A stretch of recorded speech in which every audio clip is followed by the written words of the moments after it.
Assalamualaikum warahmatullahi wabarakatuh. Selamat pagi anak-anak ibu semuanya. Bagaimana kabarnya hari ini? Alhamdulillah sehat walafiat ya. Ibu senang anak-anak ibu sudah melakukan kegiatan paginya dengan bersemangat. Semangat kalian luar biasa dan layak diacungi jempol. Baiklah, sebelum mulai pembelajaran, marilah kita berdoa terlebih dahulu agar pelajaran yang kita pelajari hari ini dirahmati oleh Allah Subhanahu wa Ta'ala. Berdoa, mulai.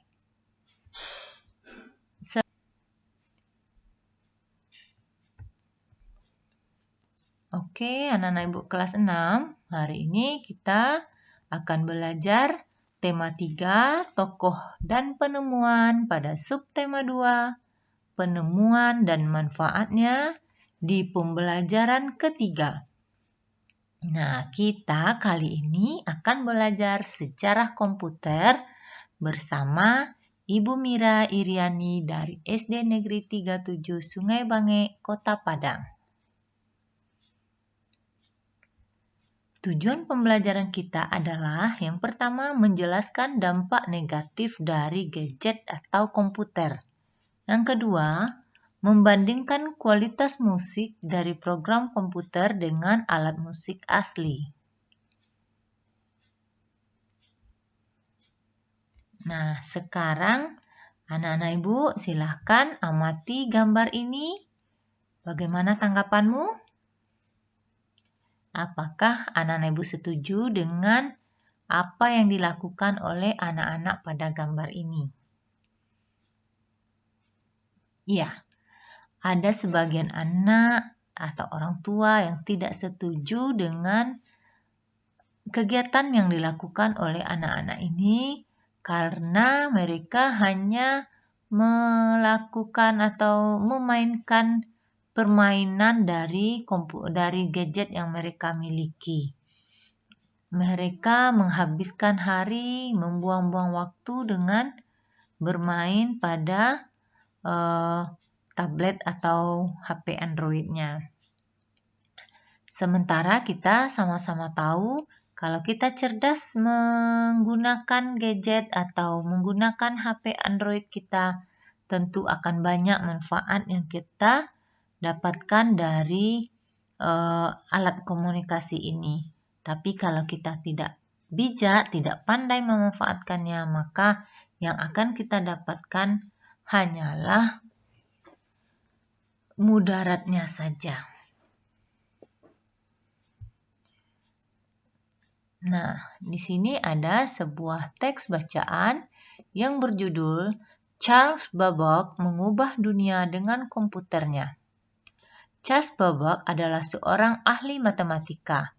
Beliaulah penggagas utama dalam penemuan komputer. Mesin penghitung yang ia temukan tahun 1791 sampai 1871 adalah kalkulator otomatis pertama. Babbage terkenal dengan julukan Bapak Komputer.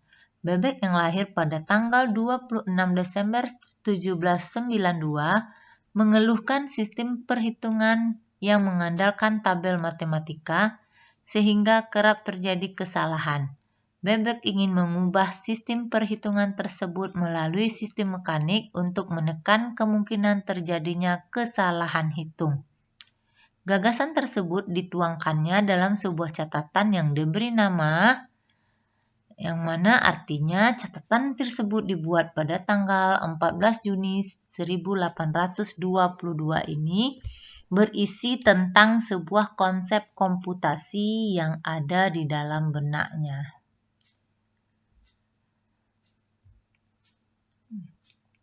Apa yang dilakukan oleh Charles Babbage? Ya, beliau menemukan sebuah alat hitung tanpa menggunakan tabel matematika yang waktu itu dianggapnya sering melakukan kesalahan hitung. Nah, apa dampak penemuannya bagi dunia? Dunia waktu itu merasakan kemudahan-kemudahan dengan alat yang diciptakannya. Apakah kamu merasakan manfaat komputer saat ini? Ya, semua orang merasakan manfaat komputer pada saat ini. Nah, manfaat apa yang kamu rasakan? Tentu anak-anak ibu banyak merasakan manfaat dari penemuan komputer ini.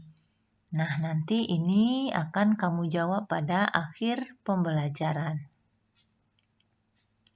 Nah, kita akan lihat perkembangan komputer dari masa ke masa. Nah, coba anak-anak ibu lihat. Ini adalah komputer generasi pertama yang dibuat antara tahun 1940 sampai 1959. Nah, ini adalah komputer generasi pertama yang mana coba kita lihat besarannya hampir lebih besar dari lemari rumah kita. Kemudian seiring dengan perkembangannya, ini merupakan komputer generasi kedua yaitu pada tahun 1959 sampai 1964. Nah, bentuknya sudah mulai kecil. Ini adalah bagian untuk penyimpan datanya. Kemudian kita akan lihat lagi komputer generasi ketiga dari tahun 1964 sampai 1970. Nah, bentuknya seperti ini. Ini tempat penyimpan data atau CPU-nya sebesar lemari es. Nah, ini adalah untuk tempat mengetiknya. Kemudian kita akan lihat lagi komputer generasi keempat yaitu antara tahun 1970 sampai 1980. Nah, kita lihat CPU-nya sudah mulai kecil, lengkap, langsung digandeng dengan keyboard untuk mengetikkan datanya. Nah, berikutnya adalah komputer generasi kelima dari tahun 1980 sampai sekarang. Nah, bentuknya seperti ini. Layar monitornya hanya berupa layar tipis, kemudian ada keyboardnya, dan CPU atau penyimpan datanya pun juga lebih kecil dari yang sebelum-sebelumnya. Nah, komputer memengaruhi berbagai aspek kehidupan manusia. Sejak berkembangnya komputer, terjadi perubahan pada pola berpikir manusia dalam melakukan sebuah kegiatan. Karena kini manusia bergantung kepada komputer untuk membantu menyelesaikan masalahnya. Karena besarnya pengaruh komputer dalam kehidupan manusia, maka akan menimbulkan banyak dampak bagi kehidupan manusia tersebut. Dampaknya ada yang positif dan ada yang negatif. Dampak itu memengaruhi berbagai bidang kehidupan, seperti bidang pendidikan, industri, sosial, dan lain sebagainya. Komputer dapat membantu aktivitas kita, namun kita perlu waspada. Kita bisa menjadi orang yang bergantung dengan teknologi komputer apabila tidak menggunakannya dengan benar. Gunakan komputer dengan sebaik-baiknya, sehingga bukan sistem komputer yang mengatur kita, tetapi kita yang mengatur sistem tersebut. Dari komputer kita juga bisa mendengarkan musik kesukaan kita. Bahkan para musisi bisa mengubah lagu dengan menggunakan program pada komputer. Pada komputer bisa diprogram bunyi-bunyian seperti alat musik pianika, angklung, kolintang, bahkan musik instrumen modern. Nah, tugas kita hari ini adalah yang pertama, apakah kamu merasakan manfaat komputer saat ini? Manfaat apa yang kamu rasakan? Yang kedua, tanyakanlah kepada orang tua atau kakakmu apa dampak positif dan negatif komputer pada bidang pendidikan. Tuliskan 2 jawaban saja. Yang ketiga, manakah yang kamu sukai mendengarkan instrumen musik yang diprogram dengan komputer atau dari alat musik aslinya? Berikanlah alasanmu. Nah, anak-anak ibu, itulah materi dan tugas kita hari ini. Ibu harapkan anak-anak ibu bisa memahaminya dan bisa cerdas dalam penggunaan komputer maupun gadget. Sekian dan terima kasih. Sampai jumpa lagi pada pembelajaran selanjutnya. Assalamualaikum warahmatullahi wabarakatuh.